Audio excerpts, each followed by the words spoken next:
A senior minister here at Unity of Royal Oak in Royal Oak, Michigan.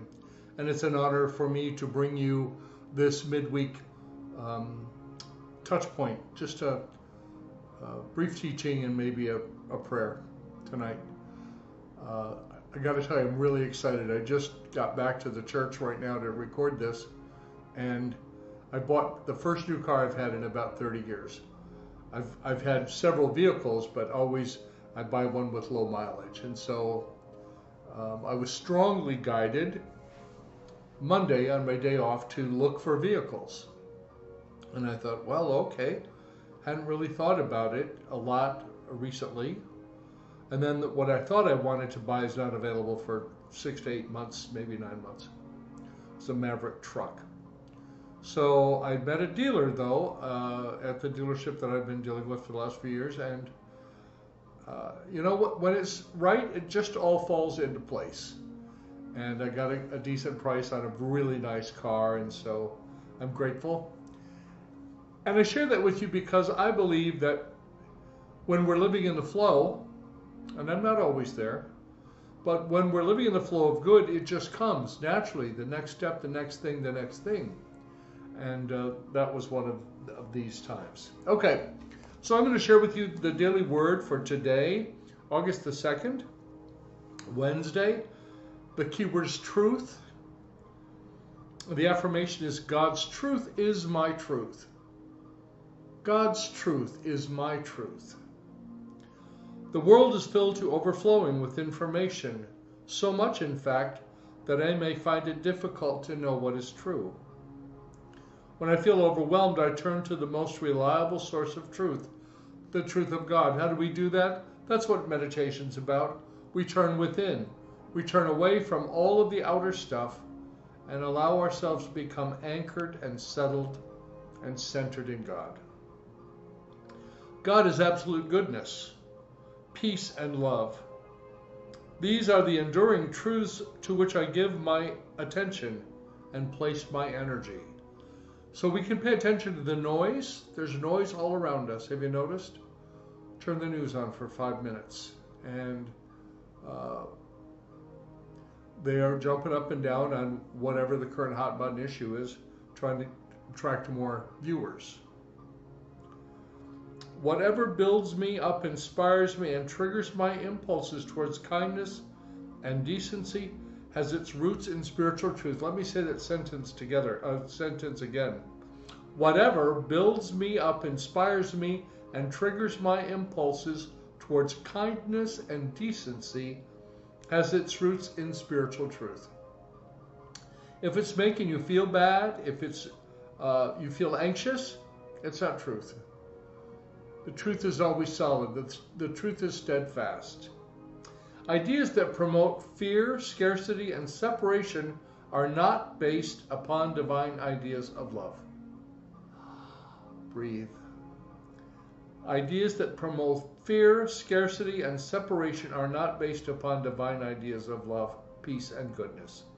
When I stay focused on the name and nature of God, I can more easily discern what is true in the world. And the Bible verse for today is from Psalm 86:11. Teach me your way, O Lord, that I may walk in your truth. Give me an undivided heart to revere your name. And the name, metaphysically, name is the very essence of a thing. It's the very essence of a thing. So I hope that you're enjoying the beginning of August. It's 2 months of the summer gone by already, although with the weather we've been having the last few years, September and October, and even sometimes into November here in Michigan are really nice. And fall, which is just around the corner, is my favorite time of year because it's my birthday time. So the idea of guidance, I have the audacity to think that God speaks to every one of us. That if I'm listening and paying attention, that Spirit is moving in me and through me. I have a dear friend who I was talking to last night, and he's just had his first real experience of meditation. And it didn't last very long. It was just a few seconds. And yet he said it was like amazing. He said, what was that? I said, it's an altered state of consciousness. You're in the space between the thoughts.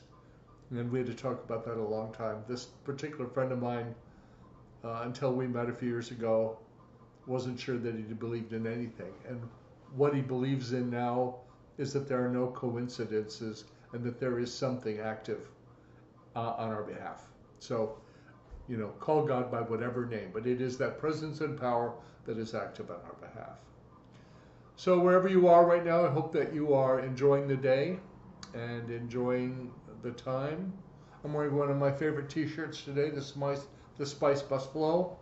I'm a big fan of Dune, and yes, I've seen all 3 movies now, and I'm waiting for the newest one to come out this fall. So I'm going to invite you to relax for just a few minutes. We're going to enter a brief meditation. And notice, are you carrying any tension in your body? Are you uptight about anything? And if you are, just think about that place or touch it. Like I get tension in my shoulders. And invite that tension to drain away. And now allow yourself to scan your body from the feet up, right on up to the top of your head, the crown chakra, which I invite you to imagine is wide open. Wide open to receive and to share love energy with the world, with the presence, the one presence and power that many call God. Can call it a lot of things. I was just talking to the young man who was the salesman for my new car, and I test the waters.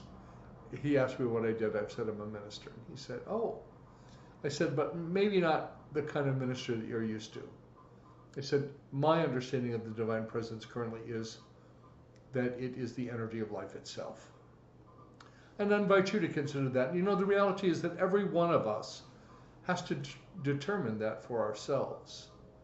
We can't, nobody else can, because God is a verb, right? We experience it, we feel it. So open yourself to whatever it is that you identify as the divine presence, the love that lifts you. And if it's not, like the daily word reading said, if it's not building you up and drawing you into a greater awareness of kindness and being kind to other people, it's probably not that truth. And I'm playing 6 Degrees of Meditation by our own creative director, Kim Lange. I'm going to turn it up a little bit so you can hear it. And I'm going to invite you to relax, to become centered and settled in that one presence and one power. And to take a very deep breath with me and sigh it out. Another deep breath in and sigh it out. One more deep breath. Sigh it out. And now allow your breathing to take its normal cadence. It's whatever's normal for you. You don't have to force it or speed it up or slow it down. Just notice your breath. And with each breath, allow yourself to become more relaxed.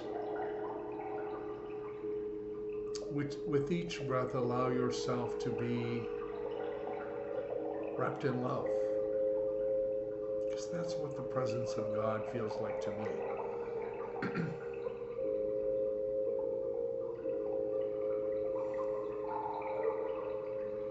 And wherever you are, know that you're not alone. You are connected to all of life.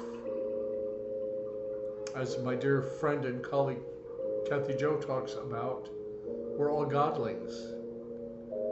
We're all made in the image and after the likeness, the scripture says, of the Most High.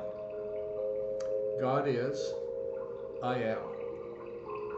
God is one presence and one power. I am an expression of that one presence and power. I am a unique expression, as are you. And yet, we are all one in reality. So allow the music to wash over you as we spend just a few minutes together in stillness.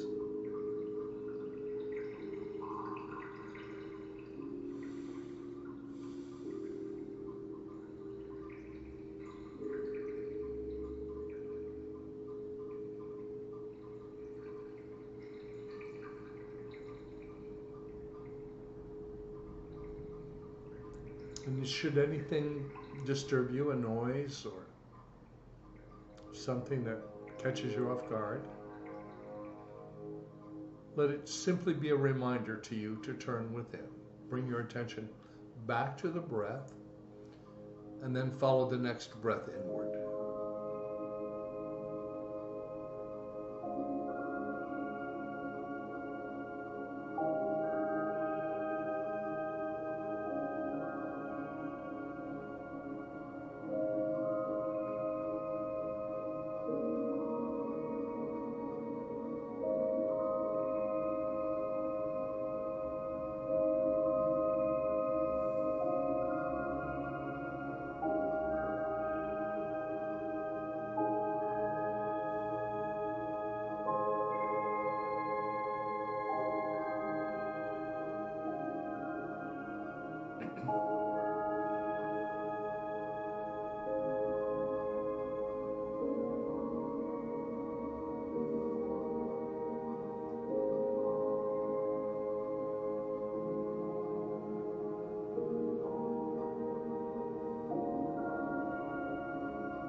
And now, dear one, I invite you to call to mind any person or circumstance or place or condition that you would like wrapped in prayer energy. And I've got a few: CJ and Liz, my dear friends Bill and Deborah, Terry, the people of Unity East. Call an image to your mind and imagine that you can shine a love light out through your heart. So shine that light out on that circumstance. I'm also thinking about the ongoing heat in the south and in the west, headed east now as I understand it, and the political situation here in our country. The real problem, in my opinion, is the division, so we see the healing. And I don't have to know how that's going to happen. Also for the people of the Ukraine and Russia, because I believe that grassroots people don't want war. So let's take a stand for peace. And I'm going to invite you to pray with me. Before I do that, though, I'm going to invite you to go to our website, unityofroyaloak.org. You can find out everything that we have going on here on the website. And you can also, if you're being moved, make a contribution. The button is labeled Donate. And when we donate, and it's between you and God, it's none of my business what you do. But I donate to those places that feed me spiritually. And it's my assertion that God is the source of all of my good. And by the way, if I can help you on your journey in any way, as you continue to embrace these principles and ideas, send me an email, Ric, R-I-C, at unityofroyaloak.org. That's R-I-C at unityofroyaloak, all one word, .org. I'd be happy to include you in prayer, to encourage you, to send you some ideas. All right, let's have a time of prayer. Father, Mother, and everything, God, I give thanks for the people that connect with this stream. I give thanks for the people who connect with this spiritual community, in fact, who help co-create it wherever they are. Because we know that God, within you, there is no distance or time or space, that everything is instant. So the thoughts that people have had in their minds about prayer, people to pray for, situations to pray for, even as they form the idea, God, I know that you are already responding in a most amazing way. And we commit ourselves to be a force for good, a presence for love and light and peace. So it is, and so be it. Amen. My friends, wherever you are right now, know that the light of God surrounds us. The love of God enfolds us.